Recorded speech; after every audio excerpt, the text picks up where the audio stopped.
le transfert,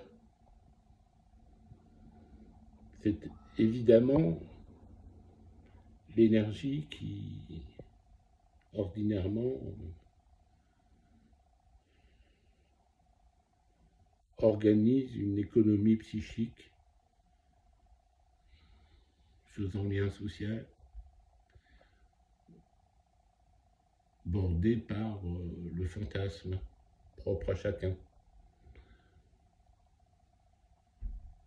Autant les amours que les attachements, que la moindre attention, enfin portée à un objet, se tient de cette situation qu'on retrouve du coup concentrée dans la cure. Et évidemment, le transfert, c'est le moteur de la cure. Est-ce que pour autant, une fin de cure se termine sur la liquidation du transfert, dans un je n'aime plus, par exemple? Alors là, j'en doute, parce que je pense que c'est raté. Il ne peut pas ne pas y avoir transfert.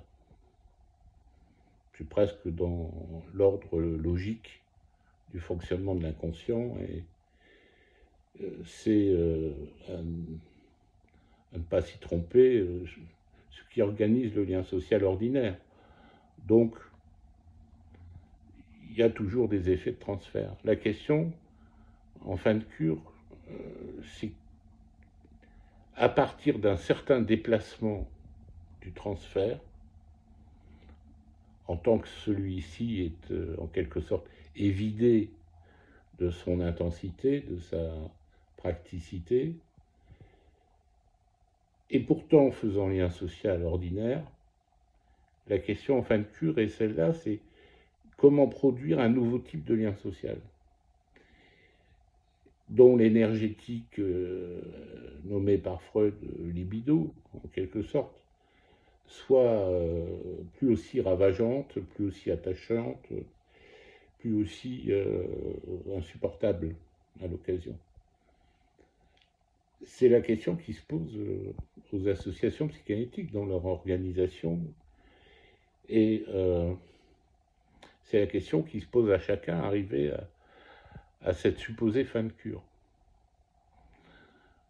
Je vous renvoie à lire la vidéo précédente sur ce que j'en dis.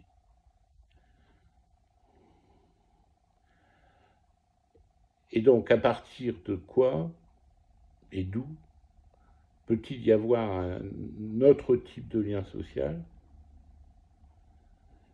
et comment le fonder de ce qui se trouve touché au réel comme étant, dans une formule succincte, courte, ce qui nécessairement échappe.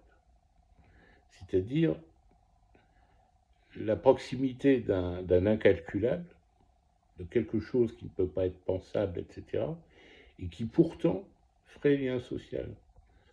Au sens, non pas donc, par exemple, d'un enseignement, mais au sens de quelque chose qui se transmet. Qu'est-ce qui se transmet qui n'est pas de l'ordre d'un enseignement? Et question aussi posée à la psychanalyse, posée en spiritualité. Qu'est-ce qui se transmet qui n'est pas de l'ordre d'un enseignement?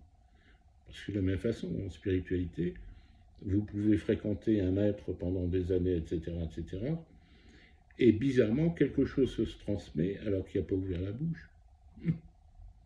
Alors, qu'est-ce qui se passe? Alors qu'il n'a pas produit une demande. Et pourtant, ça peut amener à l'éveil ou à ce qu'ils appellent la réalisation. En psychanalyse, c'est pareil. On retrouve exactement la même question. Et pourtant, cette question n'élimine pas la question du transfert. Sauf qu'en fin de cure, on y répond autrement. Je vous laisse sur cette interrogation et sur ce début de réponse, si réponse il y a.